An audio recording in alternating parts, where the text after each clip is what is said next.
Well, Invisible Children, a not-for-profit organisation dedicated to ending Africa's longest-running war, has held a global campaign to raise awareness for the plight of children abducted and forced to fight as soldiers in Central East Africa. Now, as part of that campaign, activists agreed to abduct themselves and wait to be rescued. And to tell us more about that, we're joined in the studio now by Collin, Sansom and Christina VandenHengel from Invisible Children. Invisible Children, okay, for 20-odd years now, Joseph Kony and the Law's Resistance Army have been waging this mad campaign in parts of Central Africa. What are you going to do about it by protesting in this country or anywhere else? Well, the rest of the world has not been able to stop it, have they? Yeah, it's something that has been neglected on such a large level by the international community, even by Uganda's own government. And what we believe this campaign has done, and the campaigns we've done in the past, is really put an international spotlight on this situation and ask our governments to take action and be involved in supporting the end of this terror. Yeah. Now, you're saying that the campaign involves you and other activists are going to actually abduct yourselves, and you have to wait to be freed by politicians or whoever else. And that's pretty much a stunt, isn't it? How long do you expect that would go on? Well, it's actually, in Sydney, we did our abduction last night. It started at... How'd it go? It was fantastic. We had 1,000 people there from the ACT and from New South Wales, and then we had 4 other cities around Australia participating as well. Which is all very admirable. You know, no one's knocking that. But as you say, this has been going on for some 20 years. You've got Ugandan authorities, they just cannot stop the Law's Resistance Army. They're going across the border into Congo. They're going into southern Sudan, stealing children, forcing them to be soldiers. It would take an international force to stop this. Exactly, and so that is what the Ugandan government realized when they asked the International Criminal Court to come in and investigate and assist them in this whole matter of really indicting this rebel leader, Joseph Kony, that's the absolute cause of this conflict, and really pursue that means to an end where we see him brought to justice through that body. The man's mad. Yeah. What sort of numbers are we talking about now of abducted children? There's between 2,000 and 3,000 children currently in the LRA, and in the past 23 years, estimates between 30,000 to 50,000 children have been abducted at some time or other. And most of the awareness of late, and by Westerners, seems to have been raised by this documentary? Yeah. The film Invisible Children was made in 2003 by 3 young filmmakers from San Diego, California.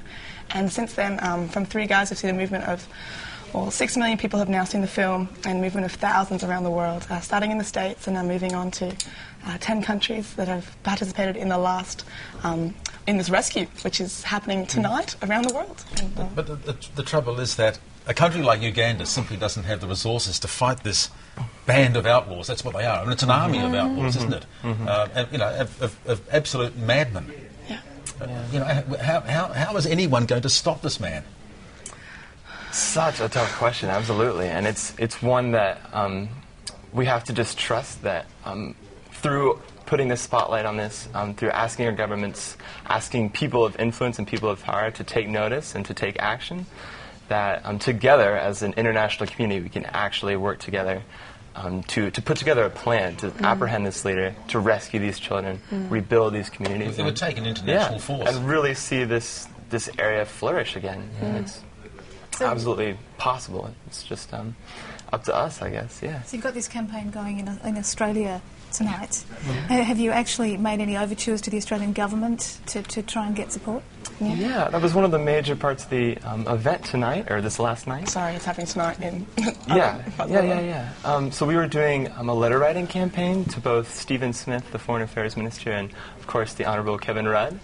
Really with 4 main asks of how we'd love to see their government work together with the Ugandan government, again, to see the situation changed. And over 2,000 letters were written just here in Sydney.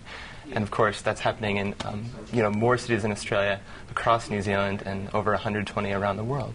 Of course, one of the worst things about this whole situation with the Law's Resistance Army is that it's taking place in such an impoverished part of the world anyway. I mean, Uganda is clearly on the way up, but the Congo and southern Sudan, these are impoverished countries which have their own political and their own problems with civil war. I was living in Congo in 2007, 2008, and the conflict in eastern Congo alone is taking all the resources, all the UN resources and all the government resources as far as the army is concerned. And and the northeastern section is being severely neglected, which is one of the asks we are putting forward in, we put forward last night in our letters that we wrote, was to really provide protection for these civilians who are being completely left to the hands of these rebels.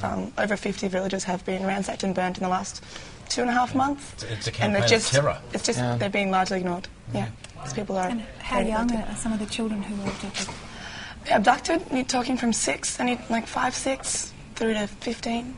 That would be the main, I guess the ideal age would be 8 to 12. Yeah, it's really frightening. Frightening. Yeah, and even more frightening that not enough people know about it. Yeah. Well, good luck with your campaign. Thank you so Thanks very much. If it does nothing more than raise awareness around the world, it's going to achieve something. Yeah, for sure. That's the idea, absolutely. That's the idea. It's one bit at a time. And Appreciate your help in that as well. Okay. Thank you so much.